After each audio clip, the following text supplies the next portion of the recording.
నమస్తే welcome to my channel kitchen queen by Juhi. Hello friends, మీరందరూ ఎలా ఉన్నారు? నేనైతే బాగున్నాను. ఐ హోప్ మీరందరూ కూడా చాలా బాగానే ఉంటారు. ఇది వచ్చేసి టోటల్ 3 డేస్ వీడియో అయితే మీకు నేను షేర్ చేస్తున్నాను. సండే, మండే ఇంకా ట్యూస్డే, అంటే ఉగాదికి 2 రోజుల ముందు ఇంకా ఉగాది రోజు వీడియో అయితే మీతో నేను షేర్ చేస్తున్నాను. ఇది వచ్చేసి సండే రోజు. సండే ఏమో మా పాపకి హాలిడే కదా, అయితే ఉగాది ఇంకా మా మామీ గారి కార్యక్రమం కూడా సాటర్డే ఉంది కాబట్టి ఆ రెండిటికి కలిపేసి ఒకేసారి అయితే కొంచెం క్లీనింగ్ అయితే చేసుకున్నాను. అయితే మా పాప అయితే నాకు కొంచెం హెల్ప్ చేసింది, అంతే ఇవి ఫొటోస్ ఇవన్నీ డస్టింగ్ చేయడానికి. ఈలోపు మా బాబు కూడా తెలిసిపోయింది నేను వాడికి కూడా ఈ ఫ్రేమ్లో తీసుకుంటున్నాను అనేసి వాడైతే బయటకు వచ్చేసాడు. వాడు యాక్చువల్లీ చాలా కెమెరా షై అనమాట, అందువల్ల కెమెరాకి ఎదురుగా రాడు. ఇప్పుడు మీరు అనుకోవచ్చు పాపతోటైతే పనులు చేయించుకుంటున్నాను, ఇంకా బాబుతోటి ఏమీ చేయించడం లేదనుకొని. బట్ అలా కాదు, నాకైతే నా ఇద్దరు పిల్లలు కూడా బాగా హెల్ప్ చేస్తారు. అయితే మా బాబుకి కొంచెం డస్ట్ అలర్జీ ఉంది, వాడికి బాగా తుమ్ములు అయితే స్టార్ట్ అయిపోతుంటుంది. కాబట్టి వాడు డస్టింగ్ లాంటివి అయితే నాకు హెల్ప్ చేయడు, కానీ మిగతావైతే మాత్రం ఎప్పుడైనా హాస్టల్ నుంచి వస్తాడు కదా, ఏదైనా నాకైతే కొంచెం హెల్ప్ చేసేసి అయితే వాడు పెడతాడు. అయితే ఇవన్నీ వచ్చేసి క్రాఫ్ట్ అన్నీ మా పాప చేసినవేని. ఈ మిర్రరు, ఇంకా ఇదోటి ఈ పార్వతి, ఇంకా శివుడిది, ఇవన్నీ చిన్నవి ఉన్నావు కదా, అవన్నీ అయితే మా పాప చేసుకున్న ఆర్ట్ అండ్ క్రాఫ్ట్. ప్రతి సండే అయితే ఏదో ఒకటి ఆర్ట్ అండ్ క్రాఫ్ట్ చేస్తుంటుంది. అది వచ్చేసి ప్లాంక్లో అయితే తను చేసింది. ఇంకా కృష్ణుడి బొమ్మ అక్కడ హార్ట్ షేప్లో ఉంది కదా, అదైతే మా మ్యారేజ్ యానివర్సరీ రోజు అయితే నాకు చేసేసి ఇచ్చిందనమాట మా పాప. అయితే ఈ విధంగా అయితే మా పాప ఫొటోస్ అన్నీ క్లీన్ చేసేసి అయితే ఇచ్చింది, టీవీ యూనిట్ అంతా కూడా. ఇప్పుడు వచ్చేసి స్టడీ రూమ్ అయితే నేనే క్లీన్ చేసుకున్నాను. ఈవెన్ ల్యాప్టాప్వి ఈ చార్జరు, కీబోర్డ్స్, వైర్ ఇవన్నీ మొత్తం మెస్సీగా ఉంటే అవన్నీ అయితే ఇలాగా తీసుకొని ఇలాగ రబ్బర్ బ్యాండ్ తోటి అయితే చుట్టేసి ఇలా పెట్టుకున్నాను. టోటల్ స్టడీ టేబుల్ కూడా క్లీన్ చేసుకున్నాను. అయితే ఈ విధంగా అయితే నేను డీమార్ట్కి వెళ్ళేటప్పుడు చాలా తక్కువ ప్రైస్లోనైతే ఇవి దొరికింది కాబట్టి ఒక 4-5 తీసుకున్నాను. ఇదైతే నేను ఇలాగా ల్యాప్టాప్ ఛార్జరు, మౌజు, ఇంకా బోల్డ్ అన్నీ ఉంటావు కదా మనకి, అవన్నీ అయితే దీంట్లో పెట్టేసి ఉన్నాను. పిల్లలైతే దీంట్లోంచి తీసుకొని యూజ్ అయితే చేసుకుంటుంటారు. ఈ విధంగా అయితే వాళ్ళ స్టడీ రూమ్ అయితే నేను క్లీన్ చేసేసి ఈ టేబుల్ అయితే క్లీన్ చేసేసాను. ఇది వచ్చేసి వుడెన్ వాల్ షెల్ఫ్ అయితే ఇలా చేయించుకున్నాను. దీంట్లో కూడా పిల్లలకి కావాల్సిన వస్తువులన్నీ ఉన్నవి. ఇంకా ఇది వచ్చేసి మా మామయ్య గారి ఫోటో, దీనికి కూడా ఒక వాల్ షెల్ఫ్ అయితే చేయించేసి ఈ విధంగా పెట్టేసుకున్నాను అనమాట. ఇదోటి, ఇవన్నీ అయితే మా పాపది ఆర్ట్ అండ్ క్రాఫ్ట్ సామాన్లన్నీ అయితే ఇదోటి ఈ విధంగా మొత్తం ఇక్కడే ఉంటుంది. తను చేసుకున్నవన్నీ ఆర్ట్ అండ్ క్రాఫ్ట్ అన్నీ ఇలాగా పెట్టేసుకొని ఉంటుంటుంది తను. ఇది వచ్చేసి మా బెడ్రూమ్లో విండో అనమాట. దాంట్లో అయితే ఇలాగా నా మెడిసిన్స్, ఇంకా మసాజ్ ఆయిల్ ఉంది కదా, షోల్డర్ పెయిన్ ఉన్నది కాబట్టి అవన్నీ, ఇంకా వాటర్ బాటిల్ ఇవన్నీ అయితే పెట్టేసుకున్నాను. ఇంకా ఫ్రిడ్జ్ అయితే క్లీన్ చేసుకున్నాను. అసలైతే షోల్డర్ పెయిన్ వచ్చిన కానుంచి చాలా వరకు అయితే నేను క్లీనింగ్ చేయడం తగ్గించేసాను. అంటే తగ్గించడం అంతా అసలు చేయడానికి ఓపిక కూడా సరిపోయేది, షోల్డర్ పెయిన్ వచ్చేసి ఇది. అయితే ఇలాగా స్ప్రే చేసుకొని ఇలాగా స్పాంజ్ తోటి అయితే నేను క్లీన్ చేసుకుంటున్నాను. ఫ్రిడ్జ్ అయితే ఏ క్లాత్ పెట్టిన కంట నీట్గా ఇలాగా స్పాంజ్ వైప్తో మనము క్లీన్ చేసుకుంటే చాలా ఈజీగా అయితే అయిపోతుంటుంది. ఇదోటి ఈ సైడ్స్న రబ్బర్ ఉన్నావు కదా, దాంట్లో అయితే ఇలాగా జామ్ అయిపోయింది. ఇంకా అయితే చీమలు అయితే మరి చెప్పొద్దు, వాషింగ్ మిషన్లో, ఫ్రిడ్జ్లో అన్ని దగ్గరలో అయితే ఇలా వచ్చేస్తుంది. ఈ చీమలతో అయితే మాత్రం నేను చాలా సఫర్ అవుతున్నాను ఈ ఎండాకాలం మాత్రం. ఈ చీమలు ఎలా వచ్చేస్తుందో ఏమీ అయితే అర్థం కాదు. అయితే స్ప్రే బాటిల్లో మాత్రం కొంచెం వాటర్, కొంచెం సోప్ లిక్విడ్, ఇంకా కొంచెం బేకింగ్ సోడా అయితే వేసుకున్నాను. ఇవన్నీ వాటర్లో కలిపేసి స్ప్రే బాటిల్లో అయితే వేసుకొని మొత్తం క్లీన్ అయితే చేసేసాను. ఫ్రిడ్జ్లో సామాన్లన్నీ ఇలాగా దివానా కాట్ మీద అయితే పెట్టేశాను. ఇంకా లోపల ఉన్నవన్నీ మ్యాట్స్ కానుంచి ఇవన్నీ షెల్ఫ్ ఇవన్నీ కూడా బాగా తోమేసి అయితే ఇలాగా గిన్నెల బొట్లో అయితే పెట్టేసుకున్నాను. ఇది వచ్చేసి మా మమ్మీ రీసెంట్గా నా కోసము ఒక గిన్నెల బొట్టు అయితే పంపించింది, చాలా పెద్దగా ఉన్నది. ఇదైతే దీంట్లోనైతే అయితే ఇవన్నీ బాగా సరిపోయింది. ఈ సైడ్‌లో చూస్తున్నారా? ఇదైతే నా పెళ్ళి అప్పుడు అంటే సారీతో అన్నీ పెడతారు కదా మనకి కిచెన్ ఐటెమ్స్ ఇవన్నీ కూడా అప్పుడు చిన్న బుట్ట ఉంది కదా! అప్పుడుది కొనింది. అయితే మమ్మీ అయితే రీసెంట్‌గా నాకు మరొకటైతే కొనేసి పంపించింది అనమాట. ఫ్రిడ్జ్ అన్నీ క్లీన్ చేసుకున్న తర్వాత మధ్యాహ్నం అయితే కొంచెం లంచ్ చేసేసిన తర్వాత అయితే ఒక గంట పాటైతే నేను రెస్ట్ తీసుకున్నాను. మధ్యాహ్నం సండే కదా! మధ్యాహ్నం వచ్చేసి మా వారు ఫిష్ తెచ్చుండ్రు. ఫిష్ ఉండేగాన అతనైతే మార్నింగే ఒక 9:30 కల్లా అయితే లంచ్ బాక్స్ అయితే ప్యాక్ చేసి ఇచ్చేసాను. ఆయన డ్యూటీకెళ్ళిపోయారు. ఆయన డ్యూటీకెళ్ళిపోయిన తర్వాతే ఇవన్నీ పనులైతే నేను పెట్టేసుకున్నాను. ఇదొచ్చేసి మనకి షెల్ఫ్ లైనర్ ఉంటది కదా! బండల్ అనమాట. ఇదొచ్చేసి 5 మీటర్. ఇదొచ్చేసి నేను అమెజాన్‌లోనైతే ఆర్డర్ చేశాను. ఇదొచ్చేసి నేను జనవరిలో ఆర్డర్ చేశాను. బట్ ఇప్పుడైతే దీన్ని నేను యూజ్ చేస్తున్నాను. చాలా బాగుంది. ఒక సైడ్ అయితే మనకి స్మూత్‌గా ఉంటది. మరో సైడ్ అయితే రఫ్‌గా ఉంటది. అయితే ఇప్పుడు ఈవినింగ్ టైం అయితే ఒక 3:30 నుంచి అయితే నేను పనైతే స్టార్ట్ చేశాను. ఈ గ్లాస్ షెల్ఫ్‌లన్నీ ఆరిపోయింది కదా! అయితే దీనికి సైజ్‌లో పెట్టేసుకొనైతే ఈ విధంగా అయితే నేను కట్ చేసుకున్నాను. కట్ చేసుకున్న తర్వాత అన్నీ షెల్ఫ్‌లు అటాచ్ చేసేసిన తర్వాత దానిపైన అయితే ఇలాగా పెట్టేసుకున్నాను. ఇంకా ఈ పాత లైనర్లు ఉన్నావు కదా! దాన్నైతే ఇలాగా ఫ్రూట్ బాస్కెట్ లోపల ఇంకా వెజిటబుల్ బాస్కెట్ కింద ఇలాగైతే పెట్టేసుకున్నాను. ఇంకా డోర్ పక్కన మనకి సైడ్‌న అయితే సెల్ఫ్ ఉంటది కదా! దాంట్లోనైతే నేను పరచలేదు. కానీ ఇవన్నిట్లోనైతే పరుచుకున్నాను. ఇవన్నీ చేసేటోడికైతే నాకు అరౌండ్ 5:45 అయితే ఈవినింగ్ అయిపోయింది. ఇలాగా నేను ఫ్రీజర్ కూడా క్లీన్ చేసుకున్నాను. ఫస్ట్ ఫ్రిడ్జ్ క్లీన్ చేసుకున్న తర్వాతే ఫ్రీజర్ క్లీన్ చేసుకున్నాను. ఎందుకంటే చాలా వేడిగా ఉన్నది కదా! పాలు ఇవన్నీ ఇరిగిపోవచ్చు అనేసి ఇవన్నీ అయితే నేను ఫ్రీజర్‌లో పెట్టేసి మధ్యాహ్నం పడుకున్నాను. కొంచెం ఒక గంట రెస్ట్ తీసుకున్న తర్వాత అయితే ఇవన్నీ సర్దుకున్నాను. ఈ విధంగా నేను పాలు, పెరుగు, ఫ్రూట్సు, వెజిటబుల్ ఇంకా ఫ్లవర్సు ఇవన్నీ అయితే నేను ఇలాగా స్టోర్ చేసుకున్నాను. ఫ్రూట్స్ అయితే కొంచెమే ఉన్నది, ఇంకా తెప్పించుకోవాలి. వెజిటబుల్ మాత్రం ఫుల్‌గా అయితే ఉన్నది. ఈ విధంగా నేను మన క్లాత్ బ్యాగ్ ఉంటది కదా! దాంట్లో అయితే ఇలాగా నేను వెజిటబుల్ని అయితే పెట్టుకుంటూ ఉంటాను. అప్పుడైతే వెజిటబుల్ పాడవకుండా ఉంటది. ఇంకా ఈ డోర్ షెల్ఫ్ ఉంటది కదా! దాంట్లో అయితే ఇలాగా డైలీ సాసేజు, జామ్ బాటిల్, పనీర్ ఇంకా ఇవన్నీ ఇది రాగి పిండి కొంచెం మిగిలింది అది, ఎండి కొబ్బరి అవన్నీ పెట్టుకొని ఉన్నాను. చింతపండు పల్పు, ఇమ్లీ ఇంకా చింతపండు, ఖర్జూరం చట్నీ ఇవన్నీ అయితే పెట్టుకొని ఉన్నాను. ఫ్రిడ్జ్‌లోనైతే నేను వాటర్ బాటిల్ పెట్టను. ఎందుకంటే ఫ్రిడ్జ్‌లో వాటర్ బాటిల్ అయితే అలాంటి కూలింగ్ వాటర్ మనకి ఎవరికీ కూడా మా ఇంట్లో పడదు కాబట్టి నార్మల్ వాటరే తాగుతారు. నేనైతే 24 అవర్స్ వేడి నీళ్ళే తాగుతుంటాను. ఇవన్నీ చేసేతోడికి అరౌండ్ 6 అయితే అయిపోయింది. 6కి పిల్లలకి కొంచెం పాలు, స్నాక్స్ ఇవన్నీ ఇచ్చేసిన తర్వాత అయితే కిచెన్ క్లీనింగ్ అయితే పెట్టుకున్నాను. ఈ కిచెన్ చూస్తున్నారా టోటల్ చాక్ పీసెస్ లాగా ఉన్నవి. అవన్నీ అయితే టోటల్ నేను లక్ష్మణ్ రేఖాయే చాక్ పీస్‌తో గీసుకొని అలా ఉంచున్నాను. ఇవన్నీ నేను మధ్యాహ్నం కూడా క్లీన్ చేయలేదు కదా గిన్నెలు, కాబట్టి ఇవన్నీ పడుంది. ఈ క్లీనింగ్, డస్టింగ్ ఇవన్నీ క్లాతులు కూడా వేడి నీటిలో నానబెట్టుకొని ఉంచున్నాను. మధ్యాహ్నం కొంచెం చేపలు మిగిలింది, అవి కూడా పెట్టేసుకొని ఉన్నాను గ్లాస్ బౌల్‌లోన. డైరెక్ట్ మైక్రోవేవ్‌లో వేడి చేసుకోవచ్చు అనేసి. ఇంకా నేను ప్రతిసారి నాన్ వెజ్ వండేటప్పుడైతే ఇలాగా గ్యాస్ స్టవ్ ఇంకా టోటల్ ప్లాట్‌ఫామ్ ఇంకా ఇవన్నీ టైల్స్ ఉంటది కదా! ఇవన్నిటినైతే నేను సోప్ వాటర్ తోటైతే క్లీన్ చేసుకుంటూ ఉంటాను. ఎందుకంటే నాన్ వెజ్ వండేటప్పుడు కొంచెము స్మెల్ వస్తావు కదా కిచెన్‌లోంచి నీచు కంపు. అలాగే ఏమో మనము ఫిష్ కానీ కుక్ చేసుకున్నామంటే మరి కొంచెం నీచు వాసన అయితే వస్తుంటది. కాబట్టి ఎవ్రీ టైము ఎన్నిసార్లు నాన్ వెజ్ వండానంటే మాత్రం ఈ విధంగా డీప్ అయితే నేను తోముకొని అన్నీ అయితే క్లీన్ చేసుకుంటుంటాను. ఇంకా ఇదొచ్చేసి ఆయిల్ ఇవన్నీ పెడుతుంటాను కదా! ఆ స్టాండు దీన్ని కూడా బాగా ఇలాగ రబ్ చేసుకుంటాను. యాక్చువల్లీ ఇదిగా వేస్ట్‌గా పడున్న వుడ్ వుడ్ పీసెస్ దాన్నైతే నేను ఇలాగా క్రియేట్ చేసుకున్నాను. ఇదొచ్చేసి బకెట్‌లో వాటర్ కిచెన్‌లో ఎలాగనుకుంటున్నారా? వాటర్ ప్యూరిఫై తాలూకు వేస్ట్ వాటర్ వస్తది కదా! దాన్ని ఎందుకు వేస్ట్ చేయడం అనేసి అదైతే ఒక బకెట్‌లో అయితే ఇలాగ కలెక్ట్ చేసుకుంటాను.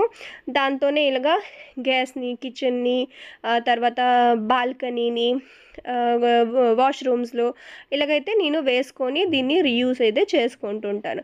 అయితే మొక్కల్లో మాత్రం వేయను. ఎందుకంటే మొక్కలు దీంతో డ్యామేజ్ అయ్యే ఛాన్సెస్ ఉంటది కాబట్టి మొక్కల్లోనైతే ఎయను.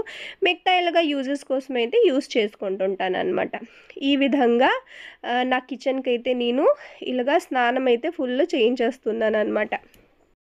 గిన్నెలైతే తోముకొని, కిచెన్ క్లీన్ చేసుకొని, ఇంకా ఆ డస్టింగ్ క్లాత్స్ ఉంది కదా! అవన్నీ అయితే ఉదుక్కొని, అన్ని పనులు చేసేతోడికైతే నాకు అరౌండు 8:45, 8:50 అయితే అలా అయిపోయింది. అయితే ఇదోటి మొత్తం డ్రై అయిపోయిన తర్వాత మళ్ళీ ఇలాగా లక్ష్మణ్ రేఖ గీసేసుకొని అన్నీ పెట్టేసుకోయాను. ఇంకా డిన్నర్‌లోకొచ్చేసి సింపుల్‌గా టమాటా రైస్ అయితే నేను చేసేసాను. ఇవన్నీ చేసేతోడికైతే నాకు టోటల్ 9 అయిపోయింది.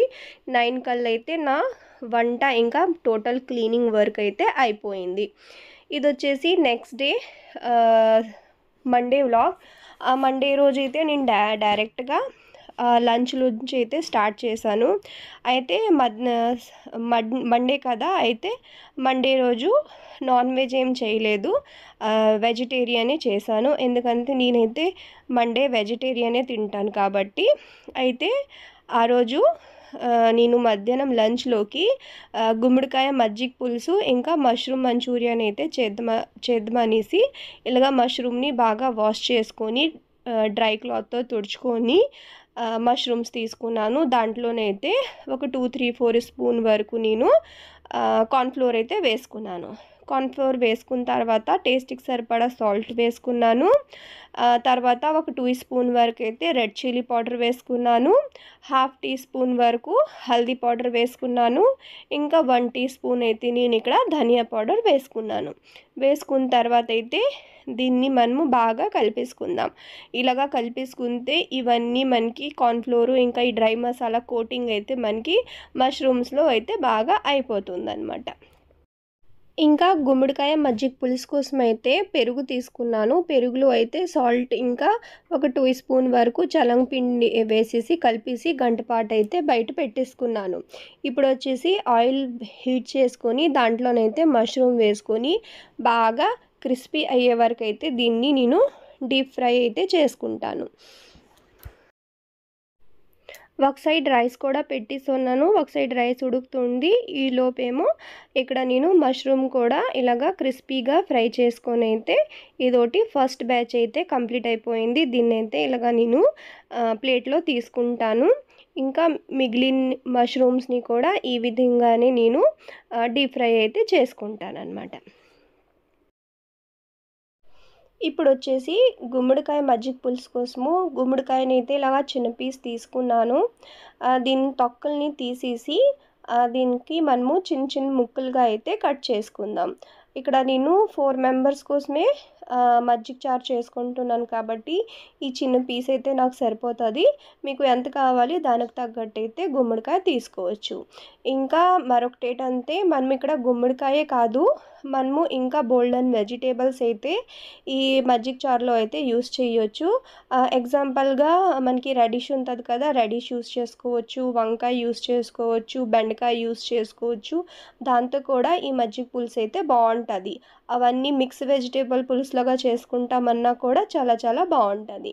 అయితే నేను ఉట్టి గుమ్మడికాయతోటే చేస్తున్నాను కాబట్టి గుమ్మడికాయలనైతే ఇలాగా చిన్న చిన్న ముక్కలుగా కోసేసి వాటర్‌లో పెట్టుకున్నాను. ఇంకా ఇక్కడ ఒక 5, 6 గ్రీన్ చిల్లీ తీసుకున్నాను. ఇంకా కరివేపాకు కూడా తీసుకుంటున్నాను.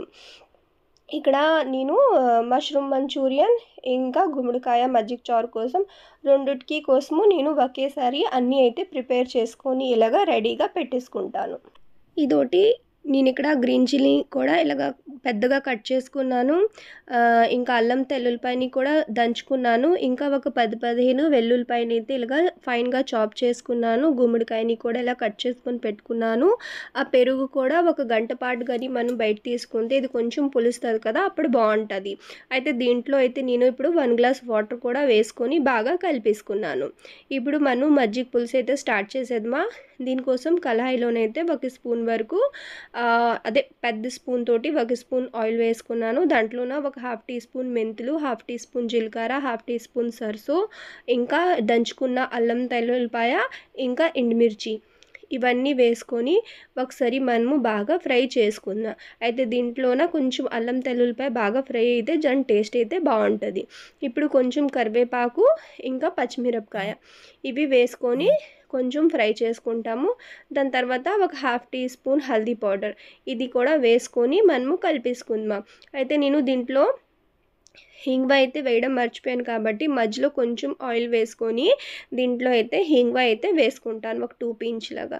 హింగ్వ మాత్రం తప్పకుండా ఎయ్యండి. వేస్తే మాత్రం దీని టేస్ట్ అయితే అద్దరిపోతుంది. ఇప్పుడు మనము కట్ చేసుకున్న గుమ్మడికాయల్ని కూడా వేసుకుందాం. వేసుకొని ఒకసారి మనము బాగా కలిపేసుకుందాం. కలిపేసుకున్న తర్వాత ఇప్పుడు మనము దీంట్లో టేస్ట్‌కి సరిపడా కొంచెం సాల్ట్ అయితే వేసుకుందాం. అయితే సాల్ట్ వేసేటప్పుడు కొంచెం జాగ్రత్త. ఎందుకంటే మనము పెరుగులో కూడా ఉప్పు వేసుకున్నాం కాబట్టి ఇప్పుడు వేసేటప్పుడు గుమ్మడికాయకి సరిపడేలాగా మనము సాల్ట్ వేసుకొని కలిపేసుకొని మూత పెట్టేసి లో ఫ్లేమ్‌లోనైతే కుక్ చేసుకుందాం. ఈలోపు ఇక్కడ మరో కళాయి పెట్టేసుకొని దాంట్లోన ఇలాగ 2, 3 స్పూన్‌లాగా ఆయిల్ వేసుకొని దాంట్లో ఒక హాఫ్ టీ స్పూన్ జీలకర్ర, హాఫ్ టీ స్పూన్ సర్సో వేసుకుందాం. ఇంకా కట్ చేసుకున్న పచ్చిమిరపకాయ, తెల్లుల్లిపాయ, ఇంకా కరివేపాకు ఇవన్నీ వేసుకొని మనము బాగా ఫ్రై చేసుకుందాం. ఇది వచ్చేసి మష్రూమ్ మంచూరియన్ కోసం అయితే ప్రిపేర్ చేసుకుంటున్నాము. ఇప్పుడు వచ్చేసి దీంట్లోన ఒక 2, 3 స్పూన్ వరకు నువ్వులైతే వేసుకుందాం. ఇక్కడ నేను తెల్లటి నువ్వులు యూజ్ చేస్తున్నాను. అది వేసుకొని బాగా ఏమో చిట్పట్లాడే వరకు ఫ్రై చేసుకుందాం. అయితే ఇప్పుడు ఒకసారి మనము గుమ్మడికాయని చెక్ చేసుకుందామా. ఇక్కడ గుమ్మడికాయ కొంచెం సాఫ్ట్ అయ్యి ఉంది. మరి కొంచెం సాఫ్ట్ అయితే సరిపోతుంది. మనం ఇలాగా ప్రెస్ చేసుకొని చెక్ చేస్తే మనకి తెలిసిపోతుంది అనమాట. మరి కొంచెం అయితే సరిపోతుంది. మళ్ళీ మూత పెట్టేసి లో ఫ్లేమ్‌లో కుక్ చేసుకుందామా. ఈలోపు దీన్ని మరోసారి కలిపేసుకున్న తర్వాత దీంట్లో మనము రెగ్యులర్‌గా ఏ సాసెస్ వేస్తామో అవే వేసుకుందాం. ఒక స్పూన్ సోయా సాస్, ఒక 2 స్పూన్‌లాగా టమాటో కెచప్, ఇంకా 1 స్పూన్‌లాగా చిల్లీ సాస్. ఈ 3 మనము వేసుకొని ఒకసారి బాగా కలిపేసుకుందాం. కలిపేసుకున్న తర్వాత దీంట్లో మనము ఒక 1 టీ స్పూన్‌లాగా మనం ఇక్కడ ఈ చిన్న స్పూన్ తోటి 1 స్పూన్ అయితే ఇక్కడ మిరియాల పొడి వేసుకున్నాను. వేసుకొని ఒకసారి బాగా కలిపేసుకుందామా. ఇంకా మనము కార్న్ ఫ్లోర్ తోటి మష్రూమ్‌కి కలిపాం కదా! ఆ టైంలో కొంచెం మష్రూమ్ ఇంకా మిగతా డ్రై మసాలా కూడా మిగిలిపోయింది. దాంట్లోనే కొంచెం వాటర్ వేసేసి ఇలాగా దీంట్లో వేసేయగాన అది గ్రేవీ ఏమో చిక్కగా అయిపోయింది. ఇప్పుడు దీంట్లోనేని మనము ఫ్రై చేసుకున్న మష్రూమ్‌ని కూడా వేసేసి బాగా ఒకసారి కలిపేసుకుంటే ఈ సాసెస్ ఇంకా నువ్వులు మొత్తం కోటింగ్ అయితే మష్రూమ్‌కి అయిపోతది. ఇప్పుడు సిమ్‌లో పెట్టేసి మరోసారి మనము గుమ్మడికాయనైతే చెక్ చేసుకుందాం. చెక్ చేసుకుంటే మనకి ఇక్కడ గుమ్మడికాయ అయితే సాఫ్ట్ అయితే అయిపోయింది. ఇప్పుడు మనము దీంట్లో స్పైస్‌కి సరిపడా ఒక 2 స్పూన్లు అయితే నేను రెడ్ చిల్లీ పౌడర్ వేసుకున్నాను. 1 టీ స్పూన్ వరకు ధనియా పౌడర్ వేసుకున్నాను. వేసుకొని బాగా కలిపేసుకున్న తర్వాత ఇప్పుడు గ్యాస్ ఫ్లేమ్‌ని స్లో చేసుకొని ఈ పెరుగుని ఇలాగా వేసుకుందాం. వేసుకొని ఒకసారి కలిపేసుకున్న తర్వాత గ్యాస్ ఫ్లేమ్‌ని మాత్రం ఫుల్‌గా పెట్టేసుకోవాల. ఫుల్ ఫ్లేమ్‌లోన ఇలాగా కలుపుతూనే ఉండాలి. లేకపోతే పెరుగు మాత్రము విరిగిపోతది. ఈ సైడ్ ఏమో చెక్ చేసుకుంటే మష్రూమ్ మంచూరియన్ కూడా రెడీ అయిపోయింది. ఇప్పుడు గ్యాస్‌ని ఆఫ్ చేసేసి దీన్ని మూత పెట్టేస్తే మష్రూమ్ మంచూరియన్ రెడీ అయిపోయింది. ఇంకా ఇటు సైడ్ వస్తే గుమ్మడికాయ మజ్జిగ పులుసు కూడా ఆల్మోస్ట్ కొంచెం అయితే రెడీ అయిపోతుంది. ఇదోటి ఈ విధంగా బబుల్స్ వచ్చే వరకు అయితే మనము బాయిల్ చేయాలా. అయితే కొంచెం కలుపుతూనే ఉండాలా ఇలాగ బాయిల్ వచ్చే వరకు, లేకపోతే మాత్రం పెరుగు విరిగిపోయి టేస్ట్ అంతా పోతుందనమాట. అయితే అక్కడ మజ్జిగ పులుసు కూడా రెడీ అయిపోయింది. అయితే ఇప్పుడు మధ్యాహ్నం అయితే పిల్లలకైతే నేను వడ్డించేస్తున్నాను. ఇక్కడ వేడివేడిగా రైసు, మష్రూమ్ మంచూరియన్, ఇంకా గుమ్మడికాయ పులుసుతోటైతే మా లంచ్ అయితే రెడీ అయిపోయింది. చాలా టేస్టీగా అయితే ఈ గుమ్మడికాయ మజ్జిగ పులుసు ఇంకా మష్రూమ్ మంచూరియన్ అయితే ఉంటుందన్నమాట. ఈ సమ్మర్లో అయితే ఈ విధంగానే మనకి లైట్గా మజ్జిగ చారు, మజ్జిగ పులుసు ఇలాంటివే మనకి తినాలి అనిపిస్తుంది కదా. అయితే ఈ కాంబినేషన్ని మాత్రం తప్పకుండా ట్రై చేయండి, మీకు కూడా చాలా నచ్చుతుంది. ఇంకా నాకు కామెంట్ సెక్షన్లోనైతే చెప్పండి, మీరు ఎప్పుడైనా ఇలాగా గుమ్మడికాయ ఉన్ని పెరుగు కాంబినేషన్ ఎప్పుడైనా కుక్ చేస్తున్నారా లేదా అనేసి అయితే నాకు చెప్పండి. ఇదొచ్చేసి ఇక నా నెక్స్ట్ డే ఉగాది రోజు అయితే మా బాబు బర్త్డే ఉంది కాబట్టి ఆ రోజైతే నేను ఎటువంటి వీడియో షూటింగ్ అయితే చేయలేదు. మధ్యాహ్నం మాత్రం మా బాబు కోసం చాక్లెట్ కేక్ చేసేసి ఈవినింగ్ టైం అయితే మా ముగ్గురం అయితే మూవీ చూడడానికి వెళ్ళాము. మూవీ నుంచి వచ్చిన తర్వాత అయితే మా ముగ్గురమే కేక్ అయితే కట్ చేసుకున్నాము. ఎందుకంటే వాళ్ళ డాడీ పోలీస్ కదా, ఇప్పుడు ఎలక్షన్స్ వల్ల అయితే బిల్కుల్ తీరికే దొరకడం లేదు. ఏ టైంలో ఇంట్లో ఉంటారో ఏ టైం బయటకు వెళ్ళిపోతారో అస్సలు తెలియదు అనమాట. మహా అయితే 1 గంట 2 గంటలే పిల్లలతో గడుపుతున్నారు. ఆ ఉగాది రోజు కూడా ఆ పూజ అయింది. దాని తర్వాత వెంటనే అయితే డ్యూటీకి వెళ్ళిపోయారు. నెక్స్ట్ డే మార్నింగ్ అయితే వచ్చారు. కాబట్టి మా ముగ్గురమే అయితే ఇలాగా చిన్నగా సింపుల్గా అయితే ఆ మూవీ చూసుకొని బర్త్డే అయితే సెలబ్రేట్ చేసుకున్నాము.